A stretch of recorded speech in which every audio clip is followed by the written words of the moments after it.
What is up, everybody? I am Kevin Iole in rainy Las Vegas, Nevada, and it is not often I get to say that.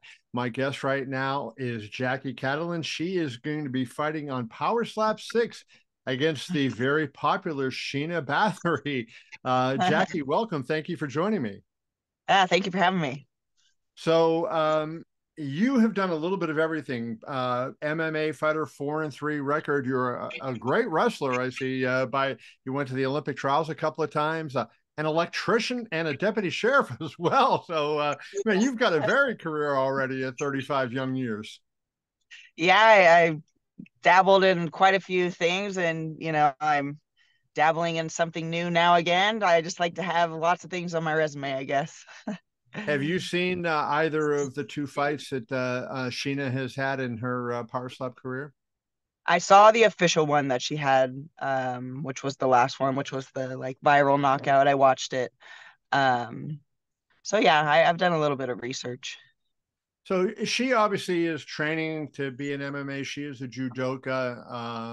Was a bodybuilder for a while, so she's kind of like you, has done a little bit of everything. I'm just curious, given the fact that she has experience in this, and it seems to me like a lot of the fighters say knowing where to slap and sort of how to take the shots is a big thing. How do you overcome that? Little bit of experience disadvantage that you have. I don't think it's necessarily a disadvantage to one slap bout. I think this is so new that I think everybody's still trying to figure it out and still trying to learn. Luckily for me, one of the guys from the main event has actually been coaching me because he lives 10 minutes from me. So I feel pretty confident. But it is something new, and she has been out there. But for me, I've competed on such high levels with wrestling, with fighting, that the nerves don't really get me. So stepping up there and not having the nerves, I think is going to be an advantage for me. Um, but yeah, I mean, I'm excited to see what happens. So let's talk about your athletic background for a second, because I noticed you said you got to the Olympic trials and the finals twice and didn't make it. How difficult is that to deal with? Because you get your dream. I'm sure you dreamed all your life of kind of getting to the Olympics, and you're right there and you miss. I mean, what is the days after that like? For me, this last go around, I already wasn't training wrestling. I was already training MMA. I was already transitioning to MMA. And because of COVID and then postponing the trials for a year, um, my head wasn't really in wrestling anymore. I already knew I was going to retire, and I kind of wanted to give it one more go just for my parents, honestly, because they've coached me my entire career, and obviously going to the Olympics and saying, yeah, I'm an Olympian, that's a great thing. But in my head, I was already retired. So I mean, I made it to the finals and I didn't make it, and that's where my wrestling career sort of ended. Do you, do you ever think back on it though? Just especially to say the first time that she make it to the finals first time, and you're still going to be a wrestler, right? Do you think back Yeah. on that and think of little moments in the match that you lost, or little things that you might have been able to do that would have changed the outcome? Oh yeah, absolutely. I've been a competitor my entire life. I always go back and look and see where I made mistakes or where they capitalized on maybe not even a mistake. They were just, that much better. Like the girl that I have wrestled pretty much every finals of every nationals and every world championships, um, is Adeline Gray. She's a 7-time world champion and a silver medalist in the Olympics. So, it's not like I'm making it and then I'm losing to the person that's, like, Right. so it's for me, it's not like I'm not heartbroken or I'm not, like, oh God, I don't feel like a certain type of way. I just go back to the drawing board and just keep training, and when my time comes, it'll come. So, you're 35 years old and you're starting a new sport. And so, you know, I just look at, not, I don't put limits on people, right? And I love the fact that, you're starting a new sport at 35, but I wonder what compels you to do it when you have an athletic background, you have this MMA career going, what compels you to try something different? Honestly, I never thought about doing power slap. They reached out to me and I Really? was honestly, I didn't really watch it and I didn't really know anything about it. And I do get a lot of like spam messages, so I didn't respond right away. And I looked up like kind of what it was, and then I was like, oh, this is like a real sport. This is like a real thing. So I reached back out to them and they had me come out to Vegas and it kind of just went from there. And this all happened within the last month.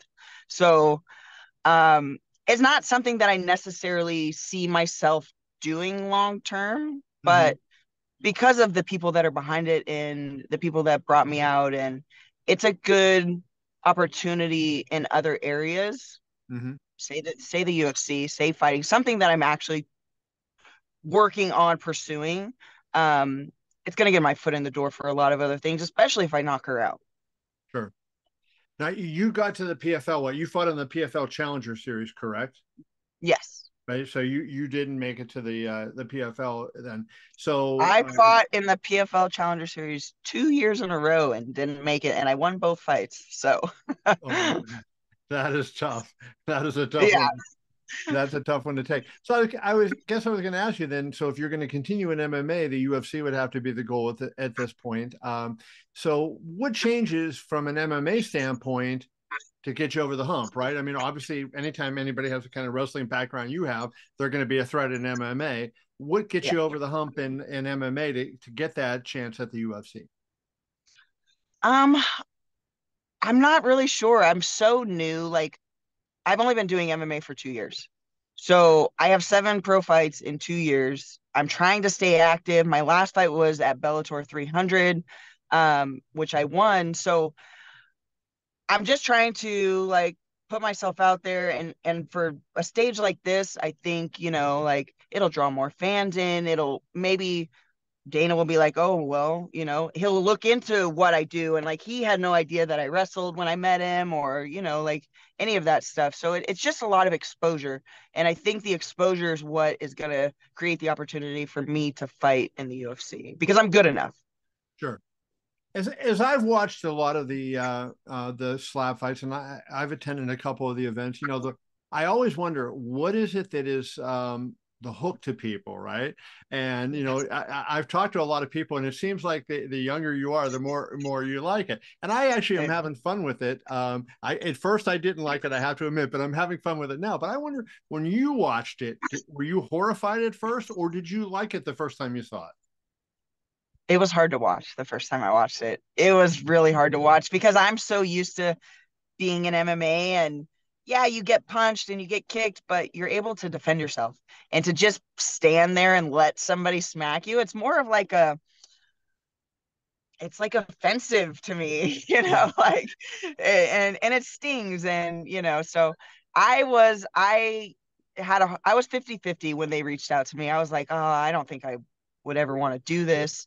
Um, but also, I'm the type of person that likes to check things off of my bucket list. And if I do it one time and even if I win and I don't like it, like, then okay, I move on. But at least I did it once. sure. That's interesting. Um, do what have you found the most difficult thing? Because it seems to me like where a lot of the strikers have improved is in placement of their strikes. I saw the first show that actually was just a test run that wasn't even for the public that they did, and there was a lot of fouls in that fight. And then the athletes have learned as they've gone on. In the month or so that you've been working on this, have you found placement of your strike as an issue? I don't think so. I think for me, because I'm so used to like punching and turning my hips and turning my feet, I think the foot, like not being able to move my feet, I think has been the biggest Hmm. thing to overcome for me. But I feel like my placement has been really good. Like I've been practicing and I've been practicing on the bob, and I put like an X on there to see where I'm like landing. And I haven't really been too off landing wise. So And now, have you taken any practice laps? God, no, I would never do that. The first time I get smacked on the stage is going to be the first time that I get smacked. I'm not trying to rattle my brain way more than it has to be. Yeah, it's interesting. I talked to a lot of the fighters and I said, "Why do you do this?" And they basically all had things that they said. One guy said that he got run over by an NFL running back when he was in high school all the time. He said he got hit way harder then than he has in slap.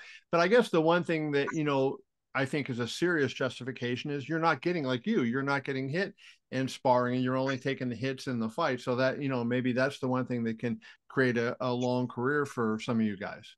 Yeah, yeah, I agree with that. So anyways, well, let's wrap up on this. Are you ready for 150 million people looking at you on TikTok? Because it seems like these videos go viral, and whether you're the one winning or whether you're the one, I mean, Sheena has created two viral moments. Her first with a woman, Courtney Olsen, she almost somersaulted off the stage after Sheena slapped her, and then of course the last fight you saw it where she blew a kiss at her opponent after Yeah, she took a slap. So chances are high that you might be in a viral moment one way or the other. right. Hopefully it's my way. But yeah, for me, I am a mother of four and I don't compete because I want to be famous. Like, I really don't want to be famous. I don't want to be walking down the street and people recognize me. Like, I just, I know that with the UFC, with power slapping, with being a professional fighter or a professional athlete, and getting to where I want to go, that is part of it. So I've been mentally preparing myself for it, but we'll see how it goes. All right. Well, Jackie, we appreciate you. Best of luck on Friday. We'll see you Friday at the fights, and thank you for your time. Good luck to you. Thank you, Kevin.